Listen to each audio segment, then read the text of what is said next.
वो जगह जहां दिन में 16 बार सूरज निकलता है। जी हाँ दोस्तों, जैसा कि हम जानते हैं दुनिया में एक ऐसा मुल्क है जहां 6 महीनों की रात और इतने ही वक्त के लिए दिन होता है जब सूरज हर लम्हा आसमान पर नजर आता है। लेकिन इसके साथ साथ बाकी दुनिया के मामलात नॉर्मल कंडीशन में चल रहे होते हैं। लेकिन क्या हो कि अगर ऐसा कुछ ना हो, सूरज दिन में एक मरतबा से ज्यादा निकलता नजर आए और इसी तरह एक से ज्यादा मरतबा ढलता नजर आए। बेशक ये एक हैरानकुन खबर होगी। जरा तसव्वुर करें कि आप वाकई में किसी ऐसी जगह पर खड़े हों जहां आप एक दिन में वक्फे वक्फे से सूरज को आता और जाता देखें और इसके आने और जाने से दिन और रात को भी अपनी आंखों के सामने बदलता हुआ देखें। आपको ये कैसा लगेगा, अच्छा या बुरा? लेकिन हकीकत में ऐसी एक जगह इस दुनिया में है जहां से आप ये सब कुछ अपनी आंखों के सामने देख सकते हैं और ये जगह है इंटरनेशनल स्पेस स्टेशन। 215 ममालिक की 5 स्पेस एजेंसीज की इंटरनेशनल पार्टनरशिप इस इंटरनेशनल स्पेस स्टेशन को चलाती हैं। इस वीडियो में इनके मुल्क के लिहाज से स्पेस स्टेशन पर आने वाले विजिटर्स के बारे में जानते हैं। आइए आज की इस वीडियो में इस इंटरनेशनल स्पेस स्टेशन के फैक्ट्स के बारे में जानते हैं।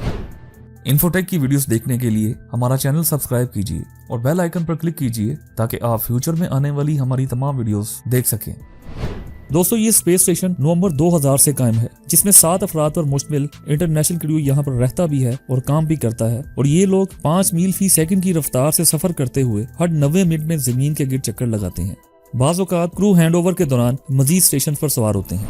24 घंटों में स्पेस स्टेशन जमीन के 16 ऑर्बिट्स में चक्कर लगाता है और 16 सनराइज और 16 ही सनसेट से गुजरता है। पैगी विटसन ने 2 सितंबर 2017 को 665 दिन हवा में रहने और काम करते हुए सबसे ज्यादा वक्त गुजारने का अमेरिकन रिकॉर्ड कायम किया। इसमें लगे सोलर पैनल्स के ग्राउंड्स जो इस स्पेस स्टेशन को पावर देते हैं। इसका मतलब कि कभी कभी आप सुबह के वक्त या शाम के वक्त आसमान की तरफ देख सकते हैं और इस स्पेस स्टेशन को अपने घर से उड़ते हुए देख सकते हैं। और आज की इस ऑनलाइन दुनिया में ऑनलाइन रहते हुए आप नासा की वेबसाइट sportstation.nasa.gov पर भी इसे देख सकते हैं।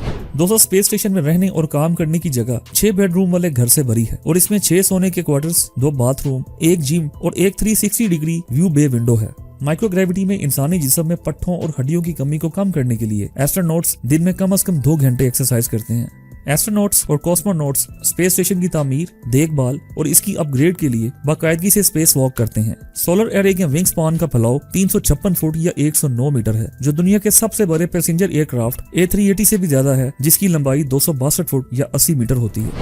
इस स्पेस स्टेशन के बड़े मॉड्यूल्स और दीगर टुकड़ों को 42 असेंबली फ्लाइट से पहुंचाया गया, जिसमें 37 US स्पेस शटल थे और 5 रशियन प्रोटॉन स्फीज रॉकेट्स थे। स्पेस स्टेशन की लंबाई 356 फुट या 109 मीटर है, जो एंड टू एंड है, जो एक अमेरिकन फुटबॉल स्टेडियम की पूरी लंबाई है। इलेक्ट्रिकल पावर सिस्टम को स्पेस स्टेशन से कनेक्ट करने के लिए 8 मील लंबी वायर यूज की जाती है। 55 फुट के रोबोटिक कैरिनियम 2 में 7 मुख्तलिफ जॉइंट्स और 2 एंड इफेक्टर्स हैं और इसका इस्तेमाल पूरे मॉड्यूल को मुंतकिल करने, साइंस के तजुर्बात को तैनात करने और यहाँ तक कि स्पेस वॉकिंग एस्ट्रोनॉट्स को मुंतकिल करने के लिए भी किया जाता है। ये स्पेस स्टेशन इतना बड़ा है कि इसके साथ एक वक्त में 8 स्पेस शिप्स कनेक्टेड हो सकती हैं। एक स्पेस क्राफ्ट जमीन से लॉन्च होने के 4 घंटे बाद इस स्पेस स्टेशन पर पहुंच सकता है। दोस्तों, इस स्पेस स्टेशन पे साइंस, कार्गो और सामान फराहम करने के लिए 4 मुख्तलिफ कार्गो स्पेस क्राफ्ट यूज किए जाते हैं, जिनमें नॉर्थरूप ग्रूमीन साइगनस, स्पेसएक्स ड्रैगन्स, जैक्सा का HTV और रशियन प्रोग्रेस शामिल हैं। दोस्तों, 108 से ज्यादा ममालिक में से एक्सपीडिशन 60 के जरिए माइक्रोग्रेविटी लेबोरेटरी के मुहक्किकीन ने तकरीबन 3000 रिसर्च इन्वेस्टिगेशंस की मेजबानी की है। स्पेस स्टेशन का ऑर्बिट पाथ जमीन की 90% आबादी को कवर करता है, जिसमें एस्ट्रोनॉट नीचे सैयारे की लाखों तस्वीर लेते हैं, जिन्हें आप eol.jsc.nasa.gov पर देख सकते हैं। यहाँ पर 20 से ज्यादा मुख्तलिफ रिसर्च पेलोड्स को एक साथ स्टेशन के बाहर पोस्ट किया जा सकता है, बशमूल earth sensing equipments, material science payloads, partial physics experiments जैसे कि अल्फा मैग्नेटिक स्पेक्ट्रोमीटर 02 और बहुत से। ये स्पेस स्टेशन चांद के मुसावी फासला तय करता है और तकरीबन 1 दिन में वापस आता है। वाटर रिकवरी सिस्टम पानी पर इसके अमले के इन्हसार को कम करता है, जो एक कार्गो स्पेयर क्राफ्ट के जरिए रोजाना तकरीबन 1 गैलन से 1 गैलन के 1/3 तक 65% तक पहुंचाया जाता है। ऑर्बिट में मौजूद सॉफ्टवेयर तकरीबन 3,50,000 सेंसर्स की निगरानी करता है, जो स्टेशन और अमले की हिफाजत और सेहत को यकीनी बनाता है। इस स्पेस स्टेशन का अंदरूनी प्रेशर वॉल्यूम बोइंग 747 के बराबर होता है। 250 से ज्यादा कंप्यूटर्स इस स्पेस स्टेशन के निजाम को कंट्रोल करते हैं। जमीन पर सॉफ्टवेयर कोड की 3 मिलियन से ज्यादा लाइंस फ्लाइट सॉफ्टवेयर कोड की 1.5 मिलियन से ज्यादा लाइंस को सपोर्ट करती हैं। तो दोस्तों, मुझे उम्मीद है आपको मेरी ये वीडियो पसंद आई होगी। अगर आपको मेरी वीडियो अच्छी लगी तो इसे अपने दोस्तों के साथ शेयर करें और मेरे इस चैनल को भी सब्सक्राइब कर दें और बेल आइकन को प्रेस कर दें ताकि आइंदा आने वाली वीडियोस आप तक आती रहें। वीडियो को देखने का बहुत बहुत शुक्रिया। अल्लाह हाफिज।